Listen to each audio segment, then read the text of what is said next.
వికారాబాద్ జిల్లా లగచర్ల ఘటనపై జాతీయ మానవ హక్కుల కమిషన్ బృందం విచారణని వేగవంతం చేసింది. నిన్న రోటిబండ తండావాసులతో ముఖాముఖి నిర్వహించిన టీం ఈ రోజు సంగారెడ్డి జైల్లో ఉన్న వారి నుంచి వివరాలు ఆరా తీసింది. ఆ రోజు ఏం జరిగిందో అడిగి తెలుసుకునే ప్రయత్నం చేసింది.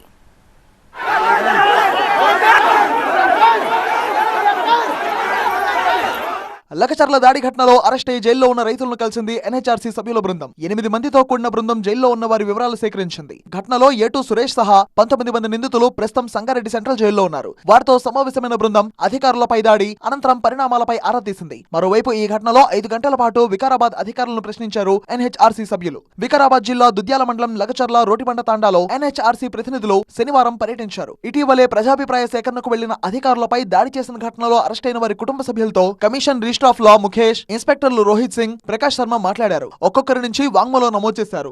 ఆ రోజు లగచర్లలో ఏం జరిగింది, ఘటన తర్వాత పోలీసులు వచ్చి ఏం చేశారు అని బాధిత కుటుంబ సభ్యులను అడిగారు. దీంతో ఘటన జరిగిన తీరును మహిళలు వివరించారు. ఇప్పుడున్న ధర కంటే రెట్టింపు ధర ఇస్తే భూములు ఇస్తారా అని కమిటీ సభ్యులు ప్రశ్నించారు. అయితే ఎంత ధర ఇచ్చినా భూములు ఇవ్వమని తేల్చి చెప్పారు. లగచర్ల ఘటనపై ఎన్హెచ్ఆర్సీ వివరణ ఈ నెల 26వ తేదీ వరకు కొనసాగనుంది. అనంతరం పూర్తిస్థాయి నివేదికను తయారు చేయనున్నారు.